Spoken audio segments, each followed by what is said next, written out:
Okay, I think we'll get started. Try to keep it on time. Good morning, everybody.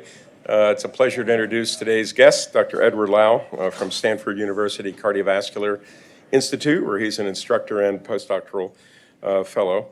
Dr. Lau did his undergraduate work at UC Berkeley in molecular and cell biology, and then went on from there to do a master's degree in analytical chemistry at the University of Hong Kong, and then returned to California to do his Ph.D. at UCLA in molecular, cellular, and integrative physiology, working with Dr. Pei Ping and Dr. Lucis as well, and then stayed on for postdoctoral work there at UCLA before joining his current position at Stanford. He's been involved for most of his career, which isn't that long, but for his early career, I would say, with trying to understand protein dynamics and signaling networks as particularly relate to cardiac tissue, both in health and disease. He has published a series of elegant papers, several on proteome stability in normal and stressed cardiac mitochondria. He's really been, I'd say, an early career leader in quantitative analysis of cardiac mitochondrial protein and their phosphorylation of those proteins, and looked at spatial and temporal dynamics of the mitochondrial proteome along the way. He's also brought to bear very powerful analytical tools using large data sets to study protein dynamics within the heart proteome, and use this to dissect the dynamics during remodeling, for example, cardiac remodeling. So overall, he takes a very multidisciplinary approach using a variety of techniques, including transcriptomics and proteomics in his cardiovascular research, and looking at pathological conditions such as cardiac hypertrophy. He has received an American Heart Association predoctoral award for his doctoral studies, and then recently an NIH Kangaroo K99 R00 award for his postdoctoral work that allows him to transition also to a faculty position. So please join me in welcoming Dr. Lau. Pleasure to have you here.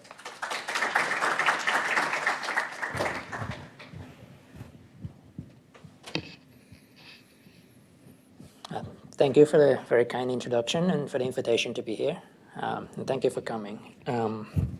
What I'd like to do is talk about some of the work that we have done in sort of developing and using multiple types of large-scale omics technologies in understanding the causes of cardiovascular diseases in multiple models, and some of the work in combining sort of different modalities of omics data in so-called multi-omics studies.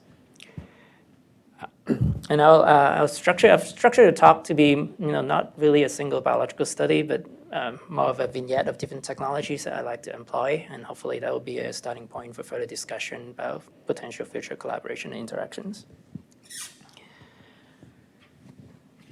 So we are, in a way, living in an era of biomedical big data. And, to my mind, a big portion of biomedical research is really trying to understand a relationship between genetic variants, or information encoded in the genome, and how that gets transmitted into phenotypes that we could observe in an organism or an individual. And a lot of that, of course, happens through transcripts, proteins, and metabolites, so-called intermediary phenotypes or endophenotypes. And with that in mind, then the availability of really omics technologies that allows us to really profile on a very large scale what happens to the transcripts and the proteins and metabolites inside cellular biological systems have, in my mind, really revolutionized this entire process of biomedical research, and not just in a technical way, but also in a fundamental way of how we approach discoveries, of going from large-scale discoveries and looking at data and following where the data leads us, and generating hypotheses that we could then test.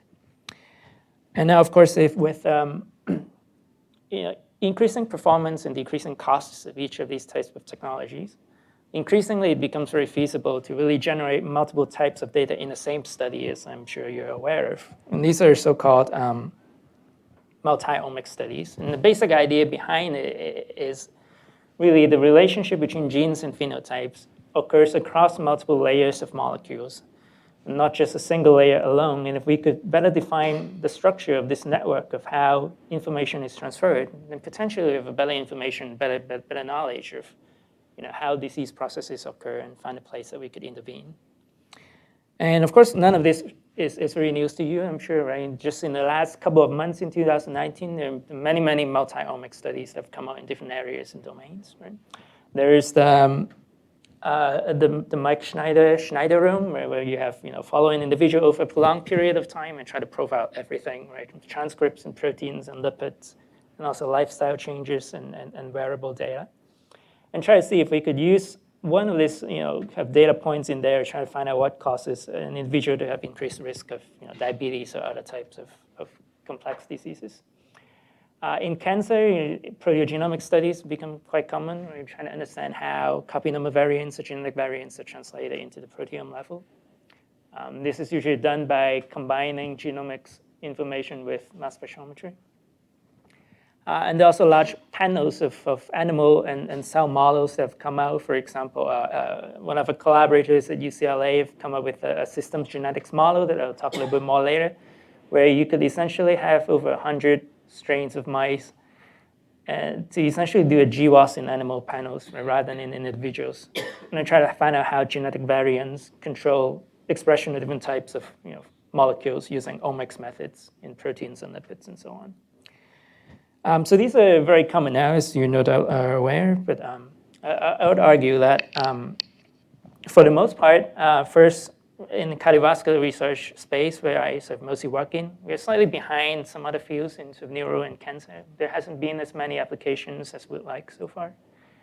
And also, for the most part, these studies usually just put different types of data together and sort of stop short of truly integrating different levels of information. So I'll show a little bit of what we're doing in that area.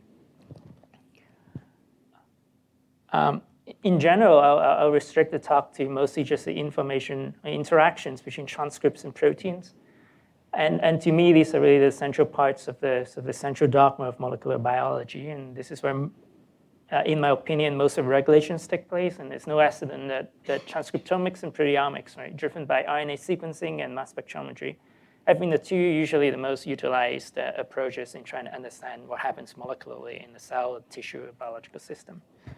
But of course, as anyone who's done this kind of comparison would know, your RNA-seq data and proteins data usually don't agree with each other as much as you'd like, right? As biologists, we try to sweep it under the rug and only focus on the things that we could find a story to correlate on. But what we have done is try to find out better ways to integrate these types of data together and try to learn from places when they don't agree with each other. So the remaining of the talk, I will just focus on three, like I said, pieces of snapshots of what we have done. The first is really try to predict protein abundance from transcriptomics information. Are we able to integrate transcriptomics and proteomics data using modern data sets and machine learning? And the second part, we'll talk about using a kinetic model, so more of a mechanistic model, to try to integrate transcript and protein data through understanding the rate of sort of turnover through protein synthesis and degradation. And lastly, we'll come back to the premise of the talk, which is how do you combine these different types of omics data for understanding disease models. So firstly, can you really predict protein abundance in transcriptomics data? When you do RNA-seq and when you do mass spec, do they really tell you the same story? And this is a fascinating subject, I think, because of how much has already been said about it. Not from me, but from others that started maybe a decade ago or more.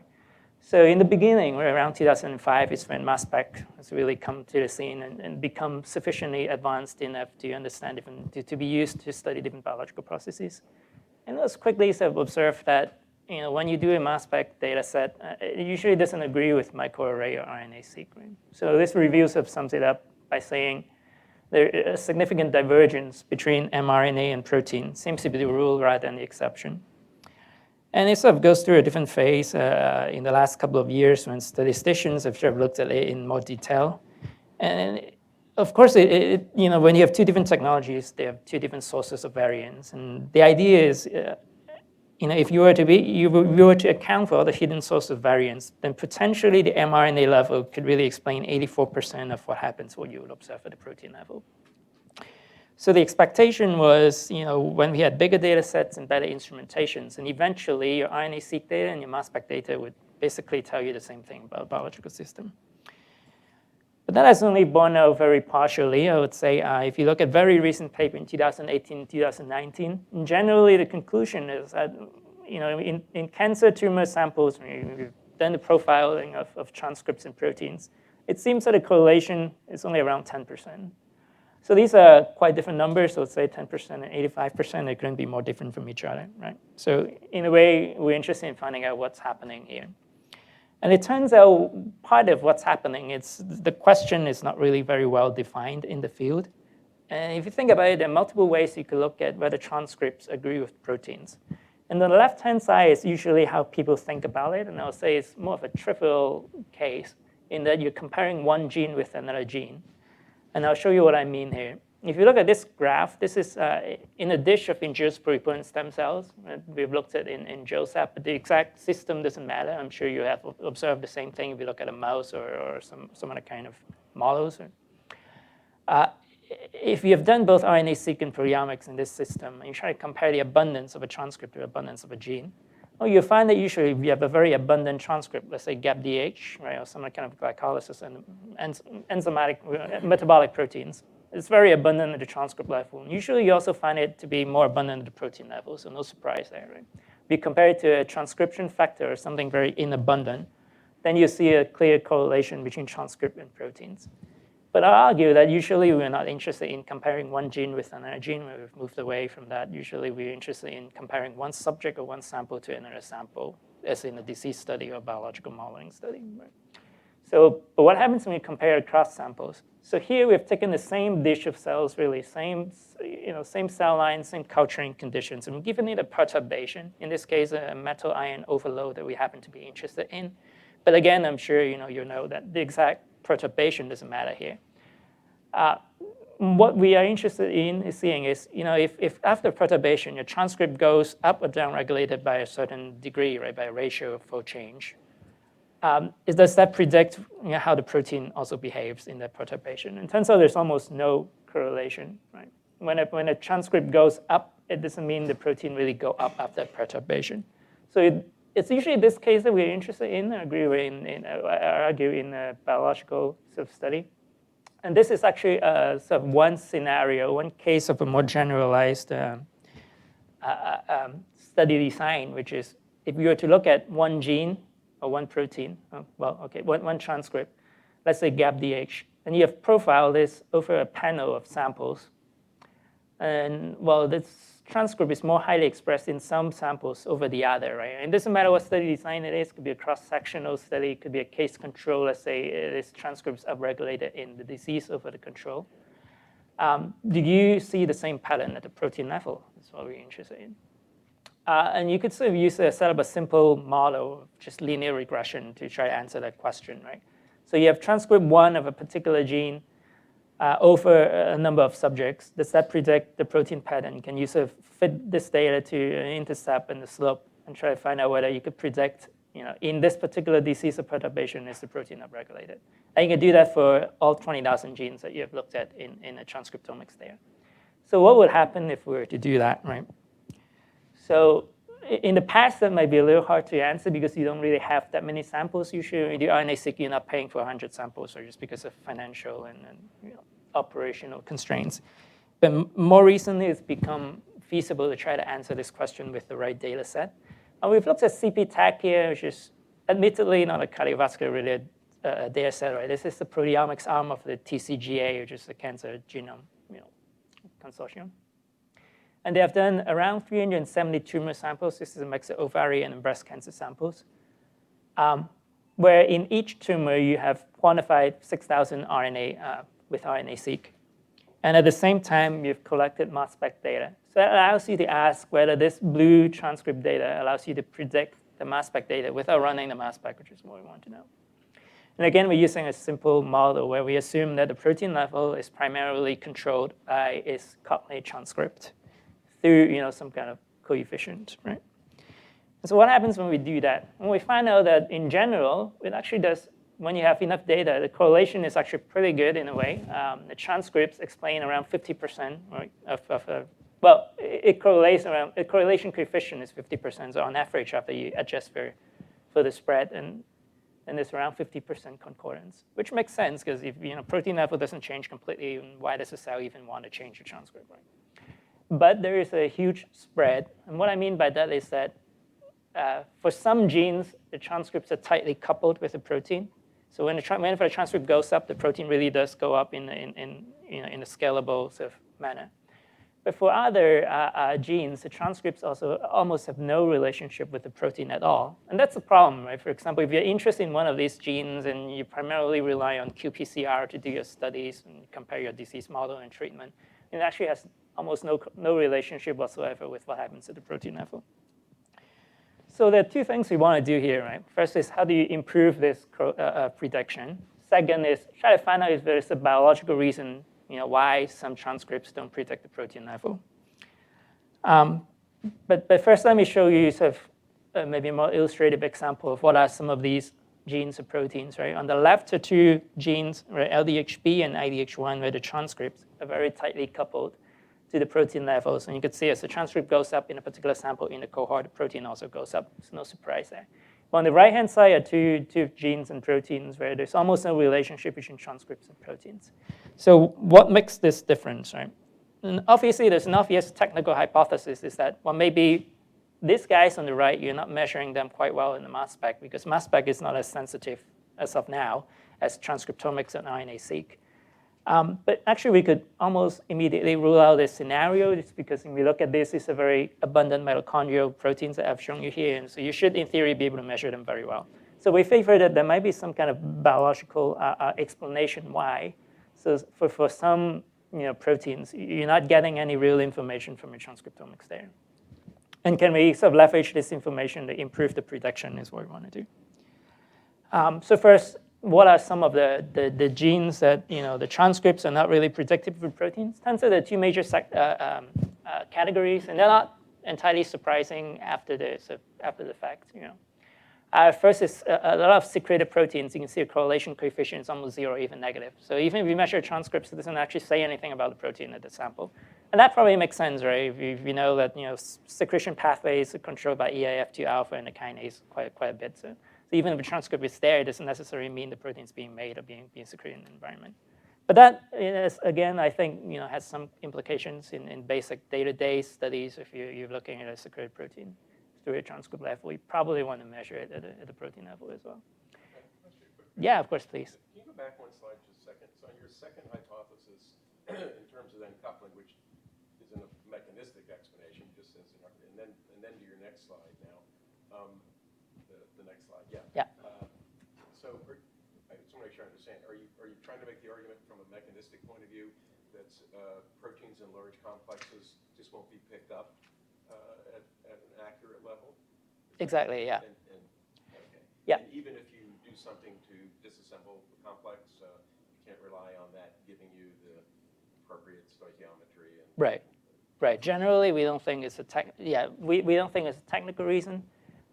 Going back to what you mentioned about large complexes, so it's sort of emerging that these large complexes are very buffered from transcriptional changes, including from copy number variants in tumors. And people have looked at, if you have a duplication or a mutation that causes an increased expression at transcript level of proteins inside a complex, or the transcripts of a protein inside complex. And then when you do the mass spec, you don't actually see a change at the protein level. There's this sort of buffering that stops the copy number variants from being seen at the protein level.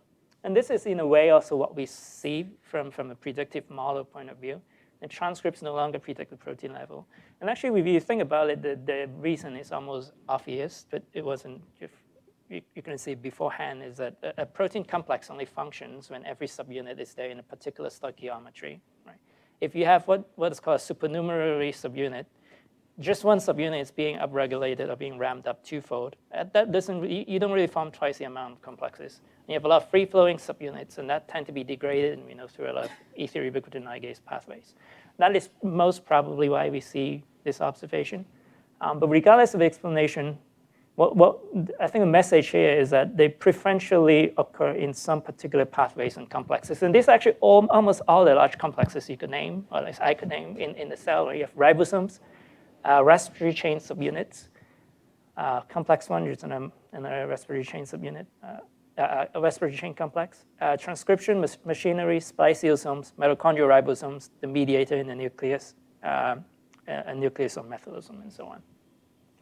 So again, there seems to be a message here. If we are primarily studying these complexes, that might be where proteomics is really potentially more convenient, coming into giving you a more accurate picture of what happens in the cell. But can you sort of leverage this information to improve that prediction? Right? Let's say it's just to be contrarian. Is there a way you could somehow compute one day from RNA-seq data exactly what happens in protein level from the cell, and put other proteomics people out of a job? Can you do that? So we tried to do that with some machine learning models. So let me just let me just look at the upper right here. So the basic idea is you didn't just measure one transcript. Right? Let's say you're interested in predicting GAPDH, but you didn't just measure GAPDH transcripts. You've measured 20,000 transcripts. So is the GAPDH protein level a function of two transcripts? It could be GAPDH transcripts plus a microRNA plus something else. That together, if you put it in the black box in the algorithm, then it'll give you the accurate sort of GAPDH protein level. So we've looked at that a little bit. And there are a number of machine learning algorithms that you could use for that. Right? This is not a particularly hard problem, so the algorithm, they differ a little bit, but generally you could use multiple types of algorithms for that, including a multiple regression with a feature selection to avoid overfitting. Right? So basically, you have a slope and intercept for every transcript added together, but then you try to penalize the coefficient so that you're not overfitting just one particular features. You can also use some ensemble methods in random forest. Usually, random forest you probably associate with classification, right? But you could also use it for regression, so to predict a particular quantity. But I don't want you to focus too much on this basic machine learning algorithms. Or the idea is can you combine different transcripts and compute protein level? And essentially, you might ask, well, what are some of these transcripts? Right? I talked about potentially non-coding RNA could be one sort of source of potential variation. Where it could be a microRNA coming in and stopping the transcript from being translated. Here we focus on interacting partners and complex subunits for the reason that I showed in the previous slide. And we found that you could, in fact, improve the prediction just a little bit right now. You might think this is trivial, or the median is going up just by 0.01 and so on. But if you look at it in a more sort of granular level, you find out whatever is well predicted by the simple model, just from one transcript, is also predicted well from a random forest. There's no surprise there. But whatever doesn't predict well down here on the left by that simple transcript model, you're really improving it with a random forest just by putting in the transcript level up. Not every transcript in the cell, there'll be too many variables, but just the 20 highest confidence interactors, right? Other subunits in the complex, the things that really interact with your protein. And you can see, this is not the nicest visualization, but you see upward slope here. The more interactors a protein has, the better you could improve it with a random forest. And I don't want to get sort of too bogged down in this sort of application of machine learning, but I'll just show you one example of what that means. We've looked at a mitochondrial ribosome subunit. I think it's a 28S subunit. It's a 28S subcomplex subunit, right? This MRPS23. So if you look in the database, you know that it interacts with other 28S subunits. So this is one protein where potentially you could improve on the prediction. And now if you look at the upper left, this is a simple transcript model. So no relationship between the transcript and protein. So even if you increase the transcript, you're not getting more mitochondrial 28S subunits. So what controls this protein abundance, right? So after we put in that random forest, we could improve the prediction substantially. And it turns out its protein abundance is not primarily controlled by its own transcript level, but by the transcript level of at least two other subunits. And there's some collinearity here. If you've done some predictive modeling, you know what I'm talking about. But generally, we feel that it's this MRPS16 and MRPS2 that ends up really controlling how much of this protein you get. And it turns out we've done some gone back and looked at literature that they might be important for the assembly of the core. And there's also an auxiliary subunit here that also contributes a little bit. And there are other stories I'm not going to show you here, but you can look at the spliceosome and you'll see something like that. So the idea is, can you go back from a predictive modeling rather than just using a very engineering approach to see, I just want to know the prediction, to trying to learn more about biology, and we think this is a potentially good approach of understanding complex assembly, and or at least what happens at the protein level in the cell. So basically what I just told you, right, in the current state of the art, the transcripts explain around 20% of protein variants empirically, which I think is a reasonable number.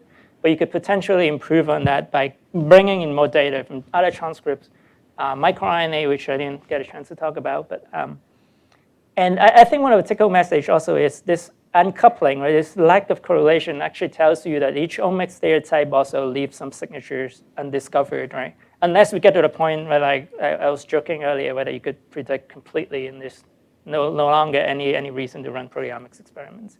But for now, it seems like you could that tells you could combine different types of data and learn more about a biological process, right? And as I mentioned a couple of times, it has some implications about, if you're doing primarily qPCR or transcriptomics data, some pathways you probably want to look at the protein level as well.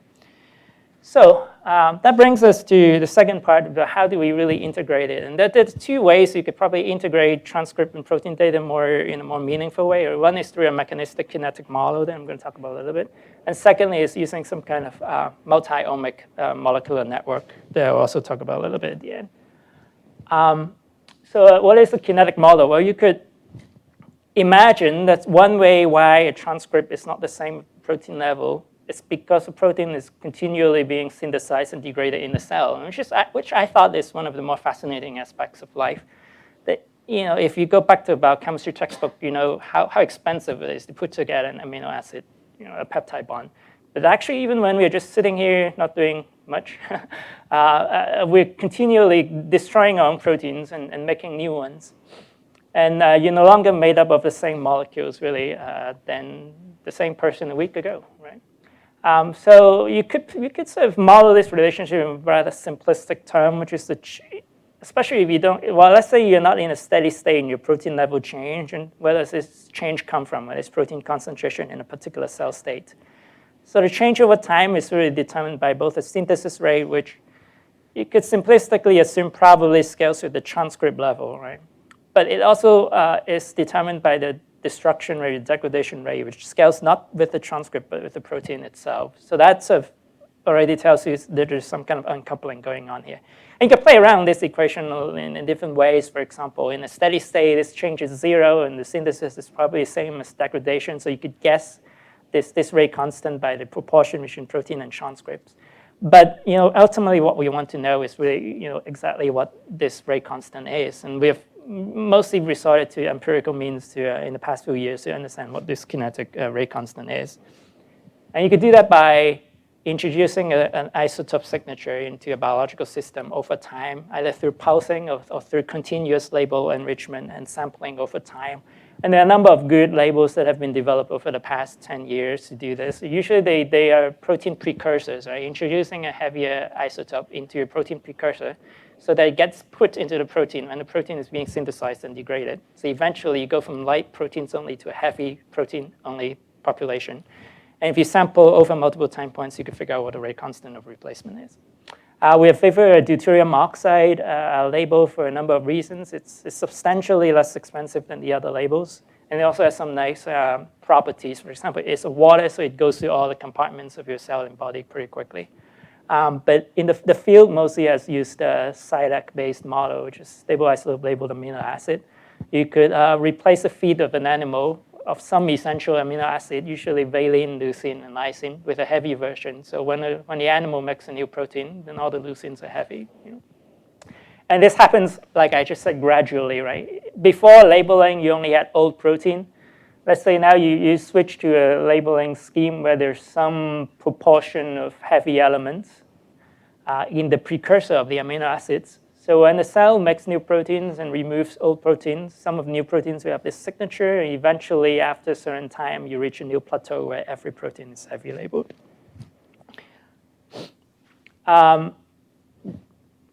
So on the left here is, how do you detect these labels? Right? One way we have used this is obviously it's mass spectrometry, because a heavy stable isotope is going to be heavier. It's going to have a higher mass in the mass spectrum. And depending on the label you use, they look sort of different. Right? A heavy lysine is easier to interpret because every new lysine has 6 C13.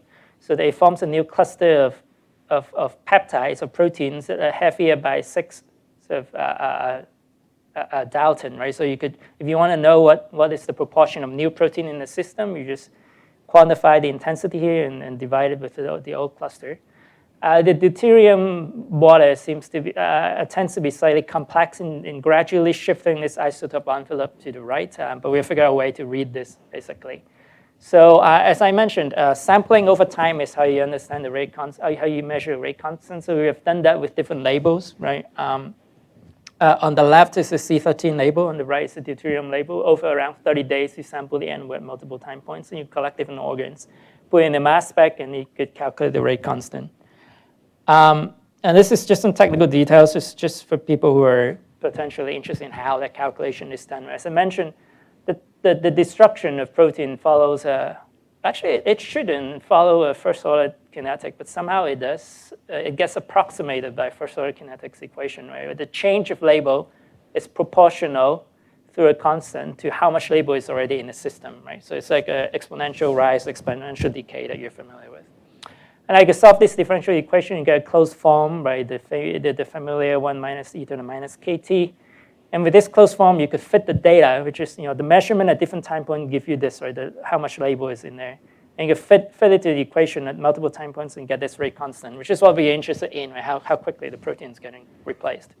In reality, it's slightly more complex than that because you have a second rate constant here of how fast the precursor, the label, is equilibrating within the tissue. But I don't want to get too bogged down in the technical detail. Basically, it's all solved. It's a 2-compartment kinetic model, right?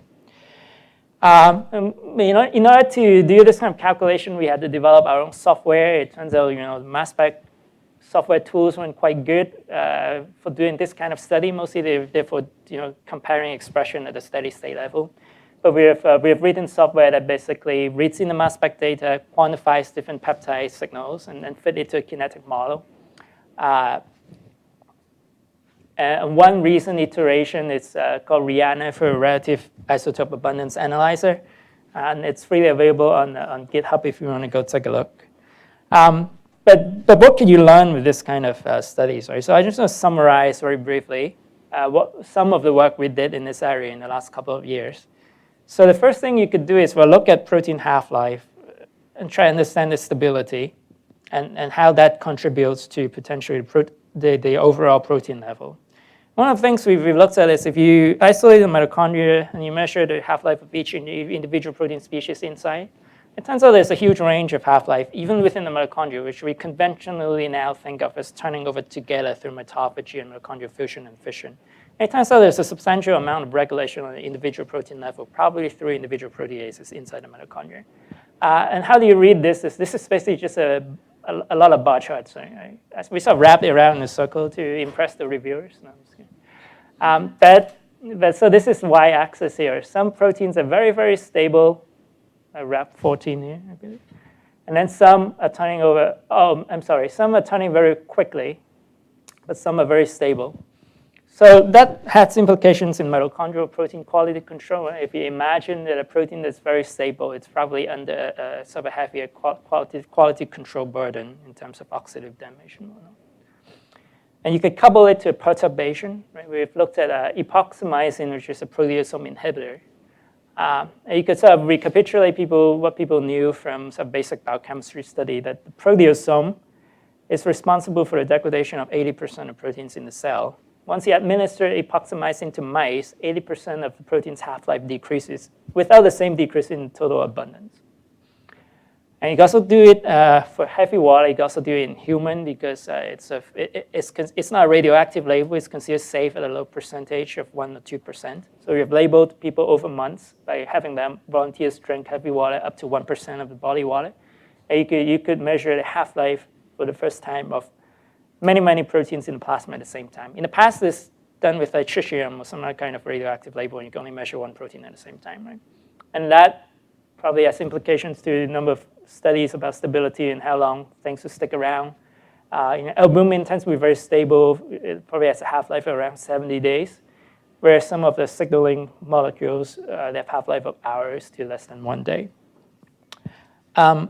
So you could do this kind of studies, but maybe more relevant to what I just talked about in the first part, right? So interacting protein partners do share similar half-lives in general. And what we show here, and I'll walk you through that, is that we've separated the genes or the proteins into 3 piles, which are these 3 axes here, based on their half-life. So you have very stable proteins on one pile, very unstable proteins in another pile. And you ask, well, are they interacting with each other?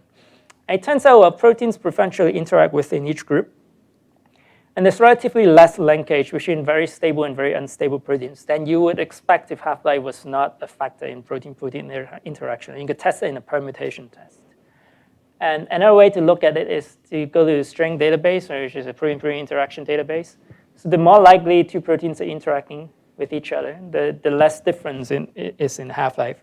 So the protein complexes are probably regulated in a way, in part through co-turnover with each other.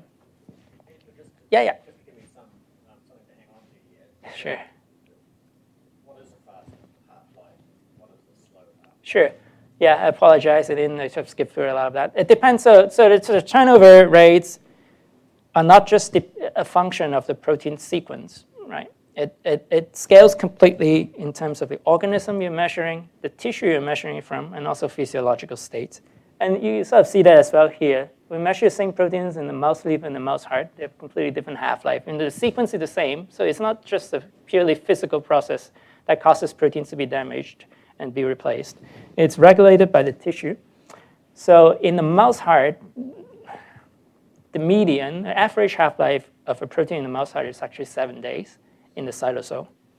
There's some proteins that get replaced faster, signaling proteins and proteins that react to the environment. Well, actually, let me take a step back. Right? Things that we know there are things that are replaced very, very quickly, and there are things that need to react to the environment very quickly. HIF1 alpha, VHL, PENK1 parkin, those are things that are continuously made and destroyed, so that whenever you need to ram up that protein, you don't need to go back and make more of it. You just have to shut down the degradation, so then you have a lot more proteins. Things that are housekeeping and very, very abundant tends to be more stable, probably for good energetics and evolutionary reason. If you have albumin that's replaced every couple of hours, you probably run out of energy just because there's so much of it. And it's also compartment specific, actually. In the mitochondrion, they're wrapped within some vesicles and they're more stable inside because they're not exposed to the proteasome directly. The median half-life in the mouse heart is about 15 days. And we know there's some sort of allometric scaling as well. So we never measured a human heart turnover for accessibility reason. But if you compare mouse plasma to human plasma, human proteins are on average 7 times more stable than the mouse. Same sequence, right, for the most part. But so if you take that ratio to the heart, which I don't know if it's true, can only speculate, then on average, a human heart protein would be several months in half-life. But you replace half of it every 2 or 3 months. And it's very organ-specific, as I mentioned. The liver and the kidney tends to be the quickest, followed by the heart, followed by the skeletal muscle. I didn't get a chance to show any of those data, but we've done the comparisons. So I'm going to go back to the idea of a potential kinetic model of how do you sort of bridge the 2 layers, transcripts and proteins, to this kinetic rate constant. One of the things we've done is to look at, like I said, a low buffering and a high buffering protein. Things that are very stable, or they're in large complexes, tend to have slower turnover. And that, we found, actually does uncouple transcript changes from proteomic changes. And on the other hand, things that have very low buffering, meaning they're continuously being degraded, then when you change a transcript, that translates to protein level very quickly. And you could show that in a disease model. I'm going to talk more about disease later in a hypertrophy model that we sort of looked at in the mouse, that these low buffering proteins tend to be the acute response factor. When you put in a stimulus, the heart starts to develop sort of heart failure, cardiac remodeling. In the first couple of days, these are the proteins that change first, which is different at the transcript level. And lastly, just to show one more slide about protein half-life, that it also alters according to physiological and pathological states. we've looked at a mouse cardiac hypertrophy model, and again, I'll talk a little bit more later about the model we used. And basically, we want to find, well, do half-lives change after a particular stimulus that caused the mouse heart to hypertrophy? It turns out it does, and in a way that is quite revealing of the biological processes that happen inside. We found that for all the glycolysis proteins, it basically scales with hypertrophy. The more hypertrophic a heart is, the faster it's turning over. Whereas the fatty acid oxidation proteins are the reverse. And that, of course, parallels what happens in the heart in glycolysis and fatty acid operation during this remodeling process. So the idea is possibly it actually reflects activity potentially better in just the steady state abundance, because the cell or the tissue is intending to replace that protein quicker, if that makes sense. I'm going to skip this, but right, just to summarize briefly the sort of turnover work we've done, right? You could use stable isotope labeling, mass spec, and kinetic modeling to measure protein turnover rates. It changes according to the tissue and according to physiology and different species. Interacting proteins share similar turnover rates, and it potentially is a missing omics layer. If you calculate the rate constants, that allows you to compute, right, from the transcript changes, what happens to potential protein changes. And that's what we're sort of in a way still working on in a non-steady state system, which tends to be a little more complex. But anyway, I want to, instead of spending more time here, I want to go back to, like I said, the original premise, which is, can you find disease signatures using multiple types of omics data, which I think at the end of the day is what a lot of us are interested in, at least trying to understand biological mechanisms. And for my part, we have mostly focused only in the heart applications, or at least technologies obviously could be applied to different diseases as well. And we've looked at a model of pathological cardiac hypertrophy, which precedes heart failure in a lot of times. So heart failure, it's for those not familiar, it's a serious problem that affects over 5 million people in the country, right? And a majority of the time, it happens after a heart attack. When you have a coronary heart disease, it causes the coronary artery to be blocked, and you have a myocardial infarct. That causes some of the heart muscles to be dead. And because the heart is post-metabolic, those heart muscles cannot be replaced anymore. So the rest of the heart has to pump harder in order to sustain life, right? And one of the ways it could cope with that increased workload, when the cells cannot divide, is by growing bigger, or hypertrophy. And initially, that is sort of adaptive. It causes the heart to work harder, but for reasons that are still not completely understood, eventually that becomes pathological, and the heart, instead of just growing bigger, it becomes dilated, and you start to lose forced generation and cardiac output, and that's heart failure clinically. So can you model that in the mice, or in an animal model? Well, the number of ways you can model that, and the different opinions about what's the best model. Obviously, you could mimic a heart attack in a mouse by ligating the coronary artery. You could also force the heart to work harder by aortic banding, trying to put a constrictor on the aorta so that the workload of the heart is chronically increased. We have chosen a model that's maybe less physiological relevant, some might say, but it's more tractable and more consistent, which is isopaternal stimulus. Basically, well, a lot of heart failure patients get beta blockers, right? Just to stop the heart, to sort of help the heart rest a little bit. And you could go the opposite direction by chronic beta adrenergic stimulation in an animal, and that causes the heart to fail in some way.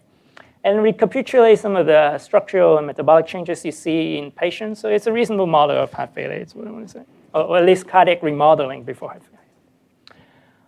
And one of the interesting things that our collaborator at UCLA has looked at is that it has a huge genetic components, as you probably expect, right? If you apply this same isopaternal overstimulation model to different mouse strains, or laboratory mouse strains that people typically use, or FVB, BALB/C, C57, you get a huge range of responses. Some mice are really resistant to this stimulus, the same stimulus, or some mice do really, really badly. You can measure it through different ways, right? Cardiac output in a way, fibrosis, how big the heart is growing, and mortality. And what's interesting is that the mice that do the worst in one category are not the same as the mice that do the worst in the other category. So the genetic factors are controlling different phenotypes in different ways. And we have sort of piggybacked on this system by selecting 6 mouse strains, because we want to do turnover study that involves multiple time points. We cannot really do it in all 100 strains, but we have taken the extremes. We've taken mice that are very susceptible to heart failure or cardiac hypertrophy in isopaterno, and taken mice that are very resistant, and do a comparison by using different types of omics data. So this is the experimental model. We've taken 6 strains, 3 resistant, 3 are very susceptible, giving it 2 factors, either a vehicle or hypertrophy by isopaterno. And I've measured all the things that I've talked about earlier. RNA, protein, and also the kinetics over multiple time points. Now, what does that tell us about what happens inside a remodeling heart? Right? Well, initially, one of the things you see is that they actually tell you quite different things, which may or may not be surprising. There's some genes that are very consistently changed, both at the transcript and the protein level. And depending on your, what you believe in, you might think, oh, these are the ones we should probably go after and follow up on. But there are also genes that behave very strangely in that they're contra-directional. They go up in the transcript, but go down in the protein and vice versa. And you even see that within the same protein complex. Well, this is a little misleading because it's not a fully assembled complex. But you just look at these subunit genes, right? You see that there are different directions of changes. So superficially, one of the ways you do is really expand on sort of the pathways that you could describe about a system, right, by doing more different types of omics.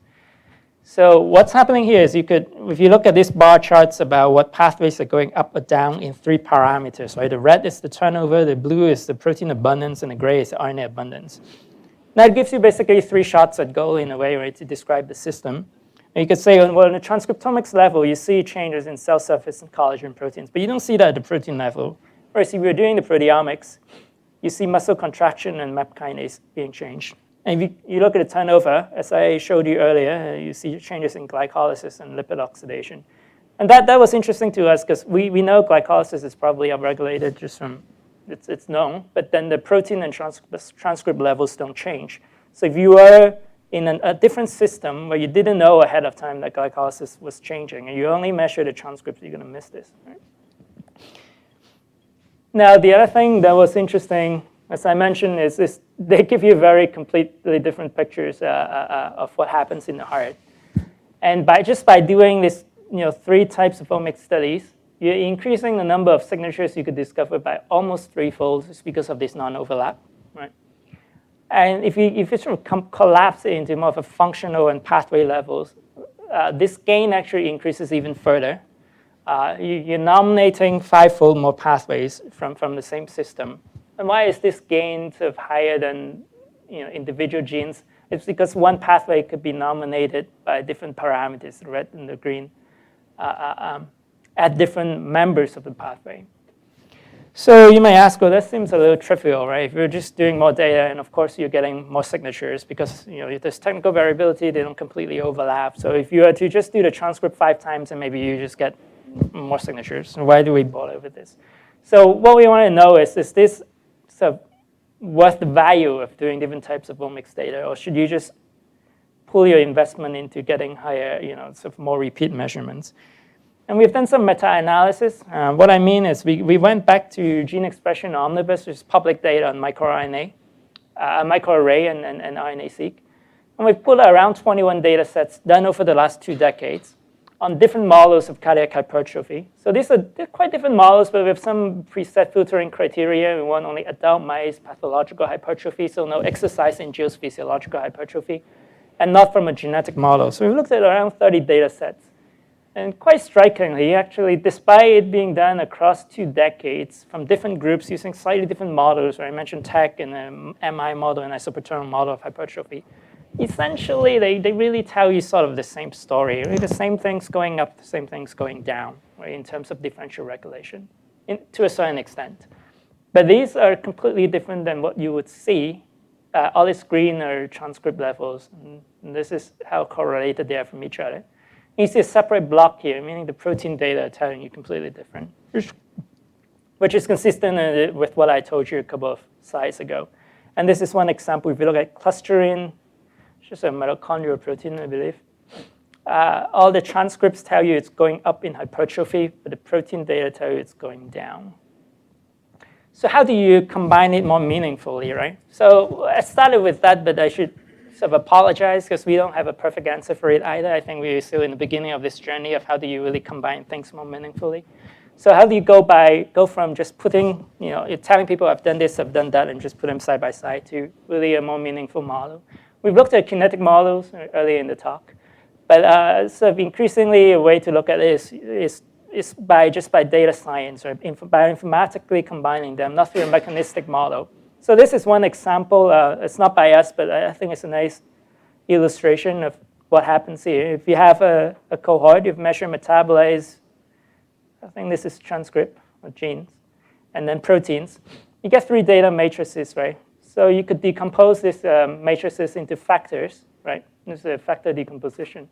So factor by feature rather than sample by feature, and multiply by this matrix, which is factor by sample. So now you have this multi-omics factor by sample, and you can use that to try to understand what pathways are co-regulated across 2 omics layers, not just within transcripts or within proteins, right? Because these factors, they're across multiple omics layers. Could be, I think it's here, like could be metabolites and protein at the same time. So we've taken a similar approach. We don't have a nice figure like these people have drawn up, but essentially, you assume that they are different variables. So you have your transcripts, your proteins, and your turnover. I'm sorry, this should be, I think here, it got moved a little bit. And you've done all 3 across a number of observations. So can you sort of put them in their same network analysis? And we've shown like just one story here, one corner of this multi-molecular network. And you can make inferences, or at least draw up potential hypotheses from this kind of relationships. So here, all the blue are the transcripts, right, corresponding to the data frame on the left. And then the green are the protein level, and then the lime yellow is the turnover. So it turns out you find that there are a lot of GTPases in the heart, RAP 1A and 1B. So the transcript levels are not actually the most tightly coupled with their own protein level. But instead, what are the neighbors? The neighbors are, well, there are the transcripts as well that are co-regulated. But they're actually co-regulated at the protein level with a number of calcium handling proteins. And they themselves are co-regulated with some mitochondrial quality control protein, not at the protein level, but at the protein half-life level. Now, I mentioned I don't want to focus too much on exact biology. If you go back to the paper we published, we sort of nominated some signatures from this kind of approaches. I'm not an expert really of what individually, which one, what each of them exactly means. It's not really what I focus on. But I hope I just gave you a taste of, you could generate hypotheses with this kind of multi-omics network. So just summarize what I talked about earlier, right? We use a multi-omics method, right, to in the same sort of cardiac remodeling model. By combining different sort of data type, we found that there's a further gain in the number of signatures and pathways you could implicate in a disease model than just going at transcripts, again and again. So we think there's more value in discovery, right?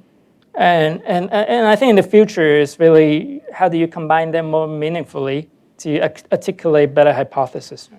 Right? We've shown a couple of scenarios here. The kinetics controls certain aspect, protein abundance controls another aspect. And can you combine them together to see which of these pathways are linked with each other most tightly across two omics layers?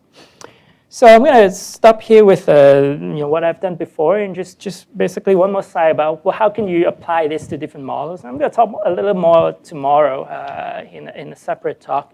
But we've tried to apply this kind of multi-omics approach to a stem cell model, induced pluripotent stem cell model.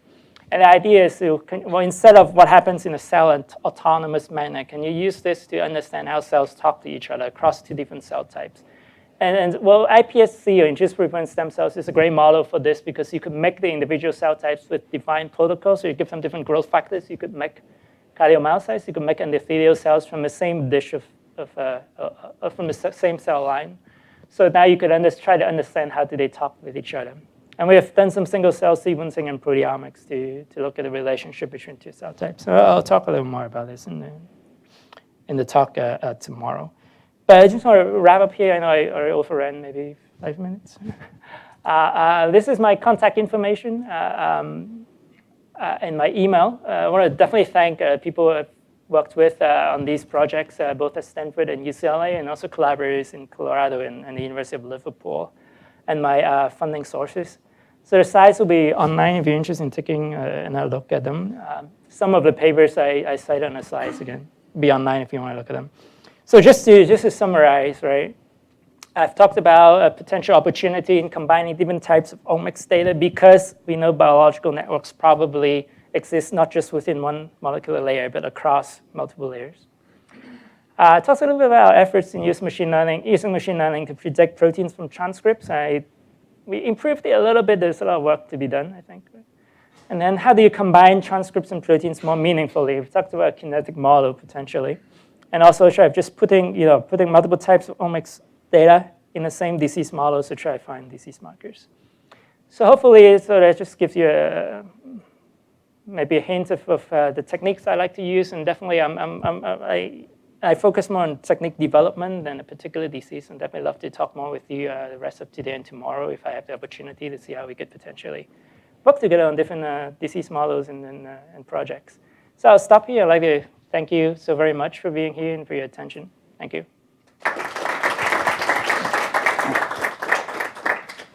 Great, thanks, Edward. Time for a couple of questions. Steve. Yes. Thanks. That was a great talk. I really enjoyed it. So Thank you. there are obviously a lot of assumptions that go into this. I just want to talk about machine learning and the kinetic model. Yeah. So I was very impressed with how far it's come. However, the kinetic model is the linear correlations are going to get rid of hysteresis. So have you actually looked at if you subsample your temporal sampling, do you still get the same relationship? You're sampling closer to a time constant of a protein that changes on a daily basis for 7 days? Yeah, that's a great question. Wow, where do I begin? Have you tried it? Like, have you tried subsampling it? We've tried subsampling for a different reason initially of how few data points we could get away with, because we don't want to do all this. Ideally, you want to do it every day, but it costs a lot of money. So it turns out, actually, the equation allows you to just sample one time point and get the kinetic rate constant if you do it in the middle of a curve, right? There's no information after it plateaus anyway. We've settled in maybe 3 or 4 time points the minimum, but actually the more the better. And the other is we had sort of the same thought is that this kinetic model actually throws away everything that potentially is interesting. And what we should do is actually go back to data and see what does not fit to that model in the disease model, right? Things that are changing weirdly, unexpectedly, only goes up after a certain time point, a certain date, right? I'd say at day 3 of hypertrophy, something kicks in and it only changes there.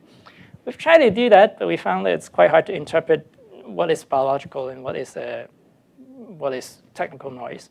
And it turns out actually that most proteins conform to this model pretty well. And for the reason that we have actually chosen we actually had that in mind before we decided on the biological model. We wanted this isopaternal because we think it's more gradual, so that the change is not jumping in steps, and that even when you have a non-steady state of protein going from here to here, it's flat enough that most things properly fit to a first-order kinetic model. And the exact magnitude of the number you get maybe doesn't matter, right? Because even when you're doing steady-state expression, you're doing relative quantification, not absolute quantification. So really, you're just comparing what goes up and what goes down, and what relatively goes up more, and that still gives you sufficient information in that. And that sort of goes, I don't want to take up a lot of time, but that goes back to my previous sort of just comment that I threw out, is that in a way, protein degradation should not follow first-order kinetics, right? You would assume, because there's such a huge evolutionary advantage, that the cell knows how to recognize the damage in the old protein, which means it's no longer a random process that scales with just how much protein is already there. It shouldn't scale with the first order concentration at the first order, because that assumes you're just degrading a random protein. There's just in my mind, there's just no way the cell would be doing that. But somehow, for one reason or another, it approximates the data quite well, and we've used that kinetic model. Anyway, I don't know if I answered part of your question. I just went on a tangent here, but that's some of the thoughts. And we could talk more later. Slightly just Sure. a little bit. So when you look at these genetic diseases that result in hypertrophy, I would imagine there's all kinds of interesting compensatory mechanisms and even later epigenetic modifications during the disease process itself. So if you look very early in development, I guess, and I'm not thinking so much about the isopaternal, I'm all about genetic hypertrophic cardiomyopathy. Yeah. So if you get these pictures at a certain time in the development of that disease, you get a very different profile, Sure. obviously. So how do you foresee in the future the potential, I'm thinking more of the translational aspect into medicine, the potential for using these tools in a way that's clinically meaningful in terms of when you need to get those samples and what you're comparing it to in a Sure. genetic disease? Yeah. Yeah, thanks for that comment. I think if we take a step back, right? So these very, very preclinical and very basic inquiries. The goal should be to try to find out what processes are being activated in the cell, I would feel. So then you could potentially intervene. Because of technology limitations, we're limited to taking snapshots of quantity, really steady-state quantity, what is more and what is less, and try to infer the activity from there. So I think there are a couple of ways we go. I've sort of, we were thinking that the kinetics are potentially more representative of what the cell intends to do than the steady state, which is the outcome of many processes. We have found many instances where pathways that we know a priori are activated show a higher turnover, but not really a final steady state expression. And it might be you could still detect it through other means, right? Like phosphorylation and localization, all kinds of protein parameter. But it seems that kinetics actually reflects that kind of intention of the cell, if you will, better than expression. And the other way, which is completely a different direction, I feel like it's what Steve brought out too, I think, in a way. It's if you sample at multiple time points, you probably get a better sense of what happens in the cell. And one of the things I didn't talk about is why there's this uncoupling potentially. Actually, some people have looked at a more tractable cellular system of, just I think it's a dendritic cell with a lipopolysaccharide activation. Actually, if you do a stimulus and you sample with a sufficient high enough temporal density, then you find out that the transcripts actually change way earlier than the proteins do. And they probably tell you something more about what happens in the protein later. So your transcripts have much shorter half-life than proteins in general. They go up, they do their things, they get degraded, and your proteins sort of linger in a way that gets diluted and complicated by all sorts of processes in there. So finding the right time point, right, I think that could tell you. But I don't think you can really predict it without knowing about a system a priori. So I don't know if in the end we would just resort to have more of a brute force approach of really having enough resource, so it being cheap enough that you could sample continuously over multiple times and try to find out what happens. Yeah, okay. Fair enough. Good. Other questions or comments? Okay, one more, Jamie. Yes, sorry. Just following from that a little bit, just in terms of predicting the protein abundance through transcript machine learning. Yeah. The uncoupling of transcript proteins, there's going to be perturbations that more specifically target post-transcriptional regulation and translation initiation. Is that ever going to be able to be reflected in this, or you just have to do it every time?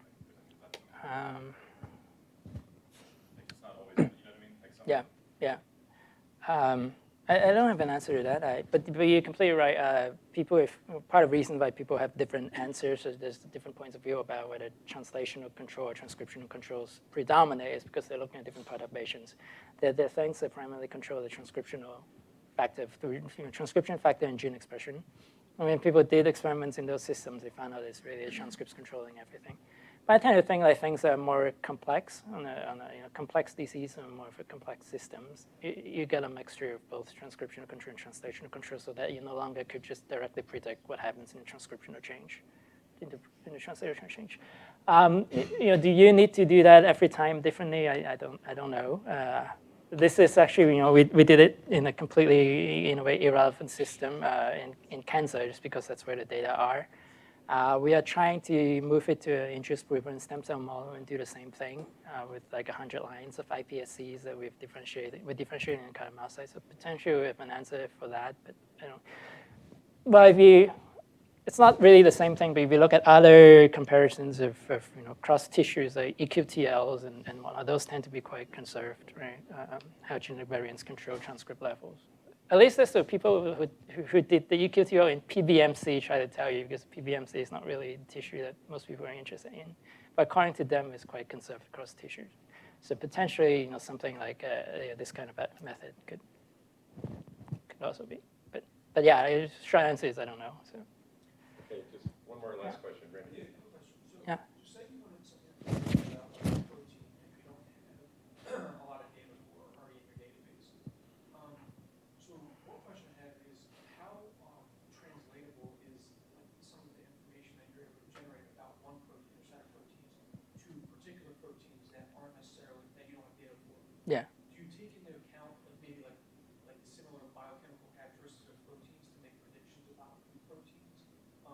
or basically you have to go through the whole rigmarole of getting all the data for a particular protein. Yeah. Basically make a prediction about that protein. So if you have a novel question about a novel protein, the question isn't going to be Yeah. as straightforward as, oh, plug it in your algorithm. Yeah. We'll get something out. We have to basically train your algorithm Yeah. to get the information. Yeah. I think that's sort of related to the question of whether, in a system, do you have to train all over again, right? But at least for these CP-TAC data, we've tried taking out some of the mass spec data for the transcripts and see if we could still predict. You don't really predict very well without that cognate transcript from the same protein. That is actually the primary, still the primary contributor. Well, overall, like for some cases, I've shown you that mitochondrial ribosome, where itself, the transcript, doesn't really contribute that much. Maybe for those cases, you probably could still predict if you have the right, transcripts in there. Or obviously, like for like a particular protein. I think there are alternative approaches to that. I think there's a paper that came out in the C1000, and it's like a perturbogen consortium from NIH where they have like 100 cell lines and throw in different perturbations. And I found one of the things is we look at all this data out there, you don't have to measure 20,000 transcripts every time, because if you pick the right 1,000 transcripts based on the variations, and you could impute the rest. And they've picked 1,000 that allows them to impute to me 95% of the variance in the system. So potentially you could imagine something, you could do something similar with proteins, right? You only measure a subset of proteins, which would be more applicable to proteomics, because with proteomics, you never measure everything at the same time anyway. And I try to predict protein level of a protein you didn't measure. Okay, great. Please join me in thanking Dr. Lau. Oh, thank you so much.